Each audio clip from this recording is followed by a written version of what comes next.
to my channel. I trust you are all doing well. Thank you so much for clicking on this video and tuning in today. If you're new here, welcome. My name is Barbara. I go by the name of Simple Yet Stylish on all socials, and I upload fashion and lifestyle content. So if any of those two topics are of interest to you, then consider hitting the subscribe button. And for my returning subscribers, thank you so much for your ongoing support. Now, as you guys can tell by the title of today's video, we are going to be looking at a few classic luxury or designer handbags. Now, I have handpicked and selected a few just to highlight in this video, because I feel like, as important as it is to talk about trendy bags, new in bags, different styles that we are seeing at the forefront of fashion, we need to go back to the roots and what inspired some of these bags and how it all came about. I feel like a classic bag is so iconic because there's so much history behind it, especially if you're able to grab a bag that is no longer in production and you're able to purchase an archive piece or gifted an archive piece. It's such a monumental moment for you as a fashionable person, in your wardrobe, your closet, your collection, etc. So I've picked a few bags for us to look at in this video. Now, I'm just going to dive straight into it because I don't want to make the intro too long. I've got a quick disclaimer. I do actually read some of the notes off of my phone. So if you see me looking down, then you know why. So let's dive straight in. So the first bag that I would like to talk about is the Fendi Baguette. The Fendi Baguette is an absolutely beautiful bag that comes in different styles and sizes. You've got the mini, you've got the medium, you've got the mama, and you've got different patterns and designs to choose from as well. Now, this bag first came about in 1997, and it was simply inspired by the way French women carry their bread. For those of you who are huge fans of Fendi or consumers of Fendi or clients, then you would know the history behind the Fendi baguette. And typically this bag is supposed to be worn under the arm because that's the way French women carried their bread. If you look at the shape of the bag, it's very similar to a baguette or a loaf of bread. So although this bag was designed in 1997, it actually became a very, very popular hit after it was seen on the hit show Sex and the City. And for those of you who remember that episode, or if you've seen that clip, that was when Carrie Bradshaw, obviously played by Sarah Jessica Parker, said, "It's not a bag, it's a baguette." Now, over the years, we have seen the rise of this bag and the longevity of this bag as well. It's been at the forefront of luxury handbags in fashion for a very, very, very long time. And so the one that I've featured on screen is typically the classic one with the signature FF jacquard fabric, and it is the tobacco brown color. Now, this bag currently retails for £2,750 on the Fendi website. It's an absolutely beautiful bag. It can be worn crossbody, over the shoulder, or carried as a handbag, but typically it's supposed to be worn just under the arm because that was the original design thought or process behind the bag. It has ample amount of space and storage in there with an additional separate zip pocket inside, and the signature FF pattern carries on the interior of the bag as well. You've also got the magnetic clasp, which has the signature FF as well. And just overall, this is a versatile and timeless piece. It has a timeless appeal to it. So whether you are buying a brand new one or you are getting it from the pre-loved market and you're buying an archive piece, this bag will always stand the test of time. And in terms of design as well, it will always be at the forefront of fashion because of its history. At the start, we do have different styles. I've seen sequins, I've seen different colors, different patterns. But for me personally, I tend to gravitate towards the most classic and iconic style, which is the one that's pictured on screen. But I will link some versatile different styles below in the description box for those of you who are a little bit more bold and a little bit more out there with your style. Next, I have the Balenciaga LeCity bag. Now, this bag was first created in 2001, or should I say originally released in 2001, and was actually previously known as the motorcycle city bag.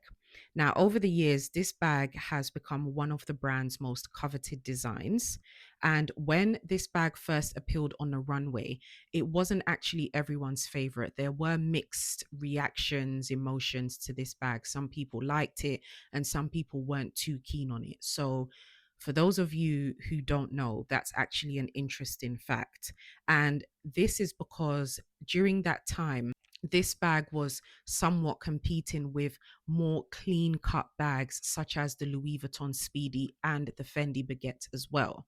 So it really had to make a show stopping moment in order for it to become popular. And that wasn't the instant reaction from the audience. But later on, people drew a liking to this bag, and that's because of its relaxed yet structured silhouette. And of course, after seeing it on supermodel Kate Moss and other celebrities, the demand for this bag became very, very high. Now, as of 2024, last year, the Balenciaga LeCity bag actually made it to the top 10 most wanted luxury handbag list, which is amazing because considering how many bags there are out there, designed by so many brands out there, for you to make it on the top 10, that is an iconic moment. Until this day, people are purchasing this bag left, right, and center. Another interesting fact as well is that people are actually looking more and more for the original piece from the pre-loved market. So even though they do have new versions, more modern versions in the stores, the demand for the original one is far higher than the ones that you can get from the stores. So the one that I've pictured on screen is being advertised by Net-a-Porter, sold by Net-a-Porter, and it is the medium size. Now, this bag is a textured leather tote and it retails for £2,090. Originally, I really like the style of this bag. I feel like it's not doing too much. I like sort of the crushed, distressed leather effect. And it's just simple. It doesn't have any logos or bold prints or patterns on there. It does very much so give that motorcycle vibe, in my opinion, but in a more subtle way, especially with the zips and the buckles. But I feel like it's definitely a versatile piece that can be worn in various different ways as well. So if this bag is your style, then I would highly recommend you check it out, especially because of the history of the bag and the fact that when it was first brought to the forefront, it wasn't necessarily everyone's favorite. There was a bit of a Marmite situation, but that shortly changed and it has become an iconic piece.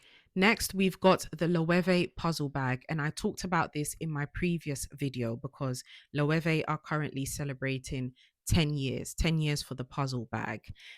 So based on that, you know that this bag was first seen in 2015, and it is such a beautiful bag, a beautiful, foldable, and functional bag. According to experts as well, this bag, when it comes to the craftsmanship, is absolutely amazing. Top quality, top notch. Now, with its geometric lines, this bag was first designed or created by Jonathan Anderson, who has now branched out quite a while ago and has his own luxury label. Now, this bag became a hit instantly, and that's because Loewe hadn't seen a different shaped bag since the 1980s. So that is a very, very, very long time. And so it instantly became a hit because no one had ever seen anything like this from Loewe. A fun fact, this bag is actually a unisex bag with its overall structure being both masculine and feminine. It was first unveiled on the men's SS15 runway and later on launched in the women's collection. And I feel like that's interesting to know because sometimes when we look at these bags, we don't necessarily think much about whether it's a masculine bag or feminine bag, or if this bag originally appealed to the female audience versus the male audience. This one was actually first seen during the men's SS15 collection. So in my previous video, I did feature some of the 10-year anniversary bags, but this one I just went for the classic brown one. So this bag has the puzzled edge and it has the textured leather. It can be worn as a shoulder bag, it can be carried as a top handle. It also has that beautiful zip at the back, which I believe is additional storage. And overall, this bag is one of their best sellers, if not a best seller when it comes to Loewe bags, because of its structure, because of its unique shape, because of the puzzle style. Like literally, the name fits the bag. And it has become such an iconic piece in so many wardrobes, so many collections. And like I said earlier, in terms of craftsmanship, it definitely stands the test of time. So overall, consumers and clients have said that it is definitely worth the price. Now, like I said, they are celebrating their 10-year anniversary. So they have released an array of styles, patterns, textures to choose from, which are absolutely beautiful. I don't think I've seen any that I don't like. I don't necessarily like most of them for me because that's not really my type of style. But if this 10-year anniversary is an iconic or monumental moment for you and you are into the puzzle bag, then I would highly recommend you check out the styles that they have. And before I end off, this one retails currently for £2,550.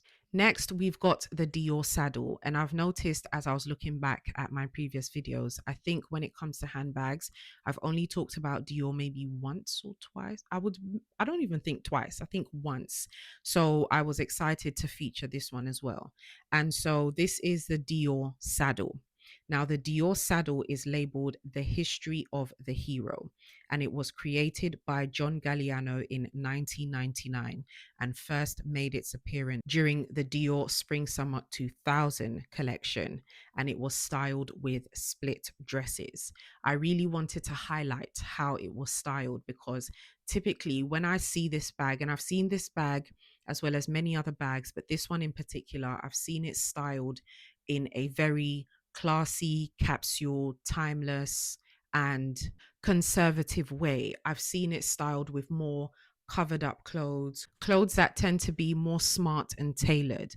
But during that time, when it first made its appearance, it was styled with short split dresses and more revealing clothes. Again, this bag also became highly desirable after Carrie Bradshaw wore it in an episode of Sex and the City during season 3. And the one that she wore at this present moment, it is near enough impossible to get. If you are able to get it pre-loved or, from wherever, wow. That's all I can say. Wow, because it's impossible to get.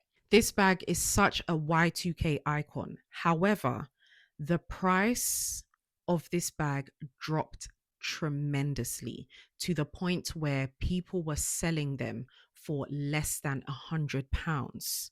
Now let's deep it, because honestly, if you look at the price of a Dior saddle now and you think back to the early 2000s and the fact that this bag was being sold for, I don't know, let's say £75. What? The price dropped tremendously. Like, I have to emphasize on it, people were selling their Dior saddlebags on consignment websites, eBay, for less than £100. But that shifted very, very quickly in 2014 when Beyonce was seen wearing this bag, and she was wearing one of the original Galliano pieces. And after that, sales, the demand, the desire for this bag went through the roof. And so for those of you who were able to buy this bag, I'd say between 2007 to 2014, you made a very, very wise handbag investment. So obviously I popped some pictures on screen of the Dior Saddle archive pieces, but let's have a look at the more modern one. So the one pictured on screen has the black grained calf skin, and you can see the saddle bag with the strap. It's got the gold hardware and it's got the signature D logo. I'm seeing a range of different colors here, which are really nice colors, very pretty colors for all seasons. And this bag currently retails for £3,450. So let's go back to the fact that people were selling this for less than £100. I know that some people probably won't care, but for me personally, ooh. Now, 2007, I was still in full-time education. I think I was in college. Yes, I was in college, so I wasn't necessarily looking to buy bags and stuff like that. But for those of you who did decide to sell your Dior saddle for less than £100 and it's now retailing for over 3,000, and you get people that will pay more probably for an archive piece, for an original Galliano Dior saddle. Anyway, we don't live life to regret decisions, we move forward. So the next bag that I would like to talk about is the Dior bracelet bag. Now, this bag has made a comeback. For those of you who know, you know, this bag has made a major comeback. Redesigned by Shemena Kamali. I hope I'm pronouncing her name correctly. This is the perfect slouchy bag. Now, this bag was first introduced to the brand by Phoebe Philo in the 2000s.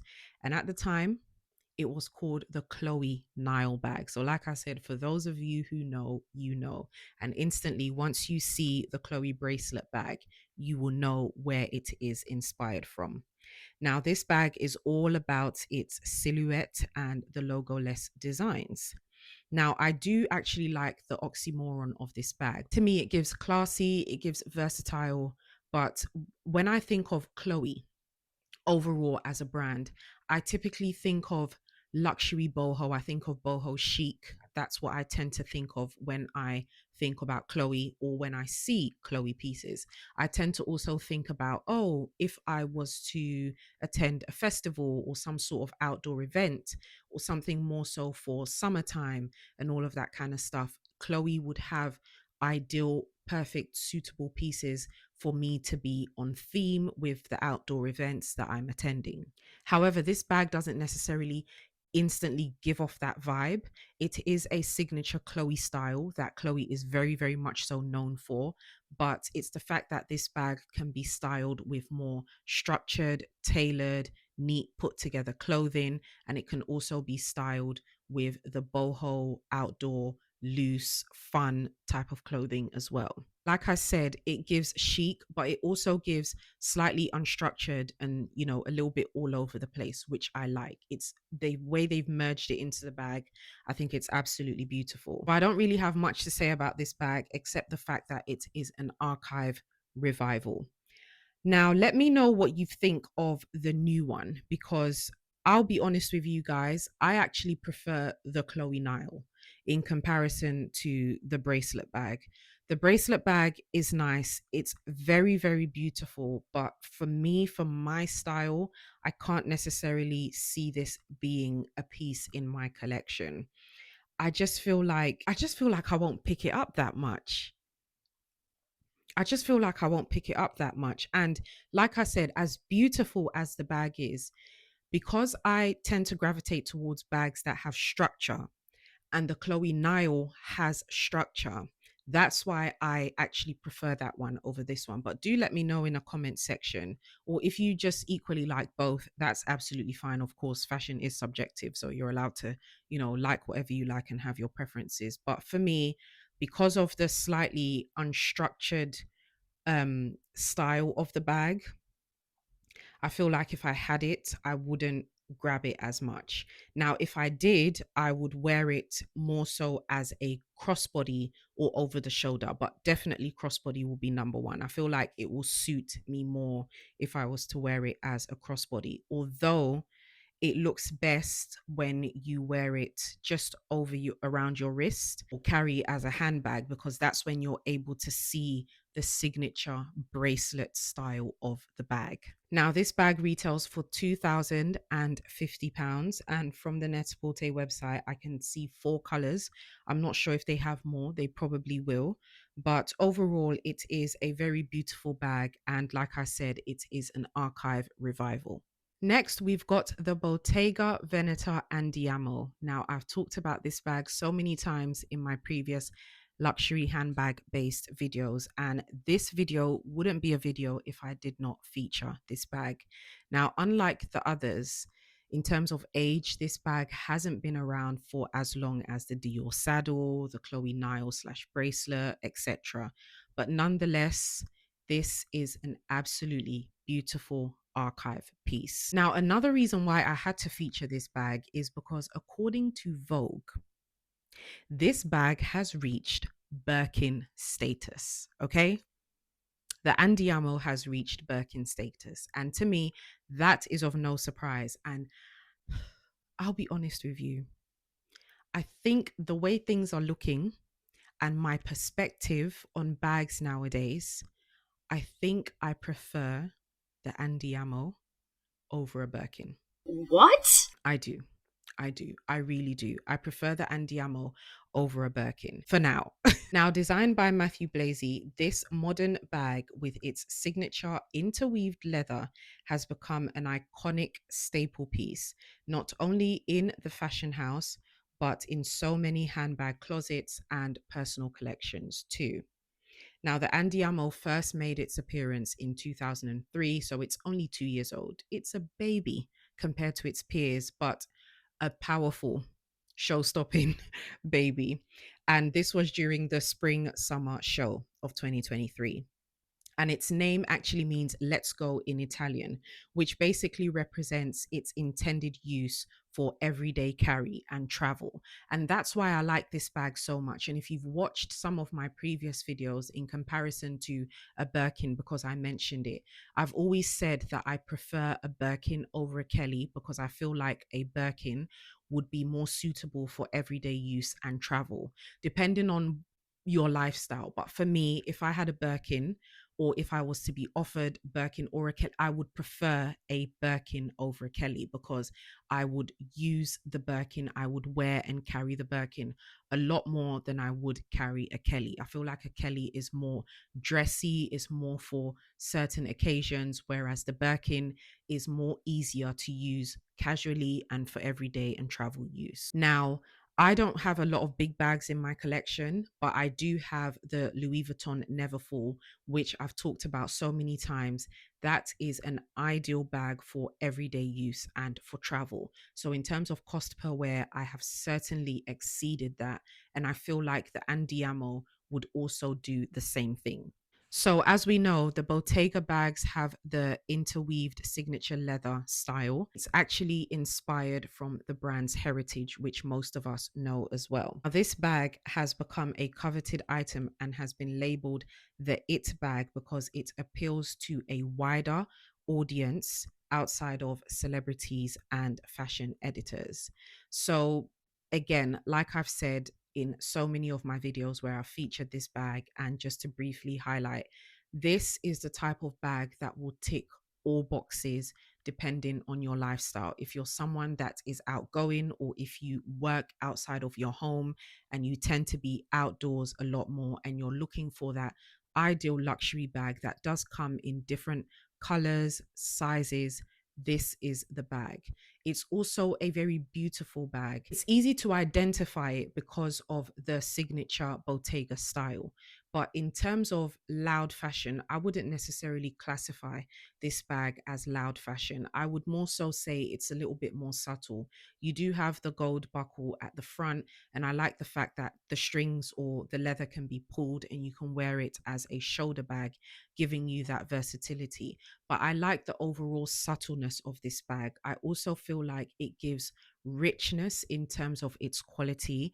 And again, based on experts' advice and feedback, Bottega bags, the craftsmanship behind Bottega bags is actually very, very good. So you are getting good quality when it comes to their bags. Obviously, like I said, according to Vogue, this bag is sitting at the same level as a Birkin. That's also because of its shape as well as its size. However, it does have more of a slouch to it. So this bag is an iconic bag to sum it up. Until this day, it is highly sought after. So we are very, very excited to see what Matthew will design for Chanel. I'm sure he will design a very, very iconic piece that will stand the test of time. And we are so grateful that he gave us this absolutely beautiful, beautiful bag. So that's it for this video, guys. I hope you have enjoyed it and I hope you found it useful, especially with the information that I gave you in terms of the history or the backstory, the creativity, the inspiration behind the bags that I've featured. I very, very much so enjoyed putting this video together and doing my research online and reading up about these bags. I feel like if you are passionate about something, you will always look at the history, where it stems from, etc. And for those of us, I mean, if you're on this channel, if you're watching this video and if you've made it to the end, then I'm going to assume that you are passionate about fashion and about luxury handbags. And so it's important for us to know where the designs of the bags that we are carrying till this day stems from. So give this video a thumbs up if you enjoyed it, and share it with anyone that you feel will enjoy this type of content as well, and who would also like to learn something that maybe they didn't know about luxury handbags. Subscribe to my channel if you haven't done so already. Comment down below. Let me know which story stood out to you. Let me know if there are any brands, of course, because there's so many out there, that you are into, that you are passionate about, and you have done your research and you've learned about the history of the brand. Drop comments, drop luxury name brands in the comments below, and let me know so that we can have a good old discussion there. Thank you so much for watching. I will see you guys in the next video, and I appreciate you all tremendously. Bye.